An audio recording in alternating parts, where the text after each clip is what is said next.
બીજા મેનેજમેન્ટ જોડાઈ રહ્યા છે એશિયન ગ્રેન્યુટોના સીએફઓ અમરેન્દ્ર કુમાર ગુપ્તા જોડાઈ ચૂક્યા છે આપણી સાથે કંપનીના જે રાઇટ્સ ઇસ્યુ છે એની પર વિશેષ વાતચીત કરવા માટે. હાય સર, સ્વાગત છે તમારું શો ઉપર. સૌથી પહેલાં તો રાઇટ્સ ઇસ્યુની થોડીક ડિટેલ્સથી શરૂઆત કરીએ. ક્યાં યુઝેજ થતું દેખાશે, જે ક્વોન્ટમની અંદર આપણે ફંડ રેઝ કરી રહ્યા છીએ એનો એક બેઝિક ડિટેલ્સ આગળ વધીએ પહેલા. Good afternoon Aditi, good afternoon viewers. Asian ने अभी 225 करोड़ का राइट्स इशू डिक्लेयर किया है और हम चाह रहे हैं कि इस राइट्स इशू के प्रोसीड से जो हमारा प्राइम मोटो है कि डेट रिड्यूस करना, तो पहला काम हम करेंगे कि वो हम डेट रिड्यूस करेंगे और बाकी राइट्स इशू के प्रोसीड से हमारे प्लांटों में जो हमको डी बॉटलनेकिंग का काम करना है और टेक्नोलॉजिकल अपग्रेडेशन का काम करना है वो हम करेंगे.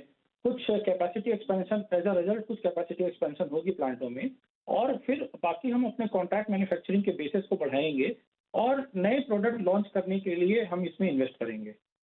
और अभी जो हमने प्लानिंग किया है कि हम 225 करोड़ का राइट्स इशू करेंगे. हमारा टोटल कॉन्सोलिडेटेड डेट से अभी हमारा प्राइम टारगेट है कि इस साल हम करीब करीब 100 करोड़ प्लस हम रिड्यूस कर पाएँ और बाकी अगले 2 सालों में 3 सालों में हम पूरा कंपनी को डेट फ्री कर देंगे. ओके, काफ़ी बड़ा स्टेटमेंट है सर, डेट फ्री कर देंगे उसको लेकर. तो एक्चुअली पिछली बार जब हम लोग बातचीत कर रहे थे आपने जो टारगेट सेट किए थे वो भी काफ़ी अग्रेसिव थे. नॉर्मल कोर्स ऑफ बिजनेस किस तरीके से चल रहा है, एक आइडिया अगर आप मुझे ये दे पाएँ. और चूंकि हम लोग सेकेंड वेव को लेकर भी थोड़ी बहुत दिक्कतें कुछ इंडस्ट्रीज में देख रहे हैं, आपके लिए क्या सिचुएशन थी? मैं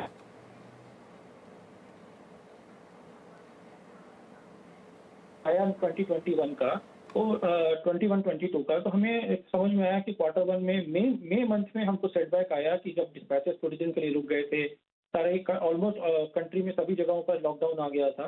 लेकिन एजीएल ने रिटेल सेगमेंट से बढ़ करके आगे गवर्नमेंट सेगमेंट और प्रोजेक्ट सेगमेंट में काफ़ी अच्छा अपनी पहुंच बनाई है.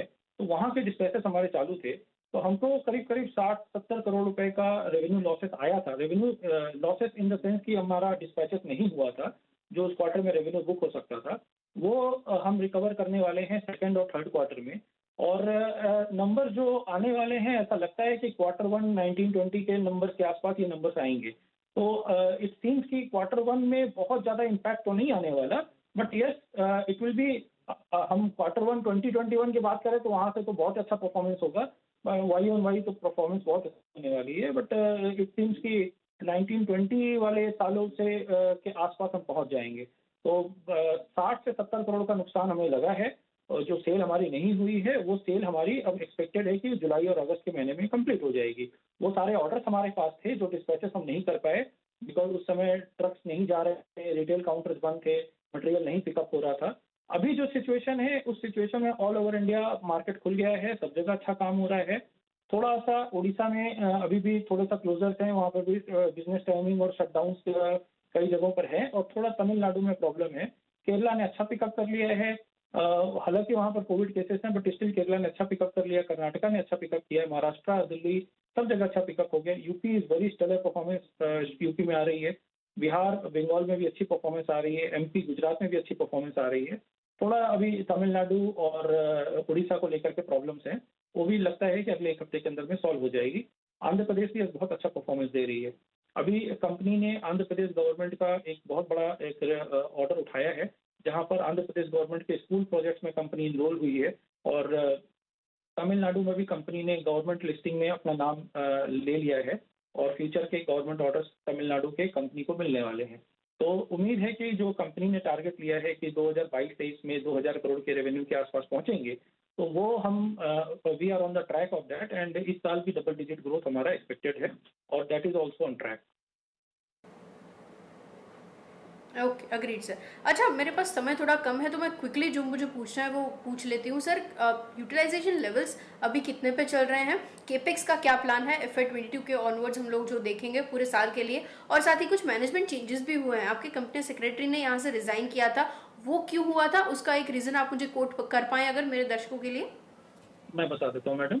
सबसे पहले कंपनी सेक्रेटरी की बात करते हैं. तो हमारे यहाँ ग्रुप में कई सारे कंपनी सेक्रेटरीज काम कर रहे थे और अभी जो हमारे साथ काम कर रही हैं वो पिछले 10 सालों से हैं. जो कंपनी सेक्रेटरी ने रिजाइन किया था उन्होंने अपना पर्सनल वेंचर शुरू किया था, तो वो हमारी कंपनी से चली गई थी, उन्होंने अपने पर्सनल प्रैक्टिस शुरू कर दी. और अभी जो हमारी company secretary miss Dhruti Trivedi, she is working with Asian Granito for last 10 years. तो कोई सेटबैक टाइप का कुछ नहीं आया। मैनेजमेंट चेंज की बात करें तो ऐसा कोई टॉप मैनेजमेंट में ऐसा कोई चेंज नहीं आया। एंड अब आपने पूछा कैपेक्स के बारे में, तो जैसे मैंने आपको बताया कि डी बॉटलनेकिंग वगैरह के लिए हम कुछ कैपेक्स करने वाले हैं और टेक्नोलॉजिकल अपग्रेडेशन के लिए कुछ कैपेक्स करने वाले हैं। जो कैपेक्स कुछ हमने अपने सब्सिडरी प्लांट में किया था क्रिस्टल में, वहाँ पर हमने 25 करोड़ रुपए का इन्वेस्टमेंट किया था, जिससे हमें 12,000 स्क्वायर मीटर जीबीटी प्रोडक्शन में इन 600-1200 में हमको ग्रोथ आया। और अभी हम कुछ हमारे और सब्सिडरी प्लांट है जैसे अमेजॉन है, वहाँ पर हम एक कैपेक्स करने वाले हैं जहाँ पर जीबीटी का प्रोडक्शन हम 16,000 स्क्वायर मीटर बढ़ाएंगे। क्वार्ट्ज प्लांट में हम करीब 1200 स्क्वायर मीटर पर डे का प्रोडक्शन हम वहाँ बढ़ाने वाले हैं। अपने प्लांटों में हमने अभी नया एक प्रोडक्ट लॉन्च किया है जिसको बोलते हैं anti bacterial tiles. Floor tile है, 99% बैक्टीरिया फ्री फ्लोर टाइल्स हम लॉन्च कर चुके हैं। टब गार्ड एक नया प्रोडक्ट हमने लॉन्च किया है और बास्फेयर में हम बहुत सारे नए प्रोडक्ट लेके आने वाले हैं। और we are also working on a new product which we will declare in the coming time. उस प्रोडक्ट पे हम काम कर रहे हैं, उसके लिए हम कॉन्ट्रैक्ट मैन्युफैक्चरिंग में जाएंगे। उस टेक्नोलॉजी पे हम काम कर रहे हैं जो कि एक्सक्लूसिवली एजीएल के लिए रहेगी। ऐसा कुछ प्रोडक्ट्स हम काम कर रहे हैं। अभी इस साल का कैपेक्स की जो प्लानिंग है वो प्लानिंग इस तरह से है कि हमारे पास लैंड बैंक मौजूद है। उस लैंड बैंक को हम यूटिलाइजेशन करेंगे। हम अपनी कैपेसिटी थोड़े बहुत एक्सपेंशन करेंगे जो कि डी बॉटलनेकिंग के लिए आएगी। अलाइनमेंट होगी तो कैपेसिटी करीब करीब वी एक्सपेक्ट कि ये 16,000 और ये 12,000 28,000 स्क्वायर मीटर जो सब्सिडरी प्लांटों में और अपने प्लांटों में थोड़ी बहुत कैपेसिटी का ये आएगा। अब यूटिलाइजेशन की बात करें तो मई महीने में यूटिलाइजेशन डाउन था, वो उस समय 70% के आसपास था। अभी सारा यूटिलाइजेशन 95% पे है। हमारा प्रॉफिटेबल प्रोडक्ट है जो मार्बल एंड पॉट सेगमेंट। इस सेगमेंट अप्रैल मई तक डाउन था। जी। जून में बहुत अच्छा पिकअप कर लिया। जुलाई में it's working fine. At this moment we are at 95% in every segment.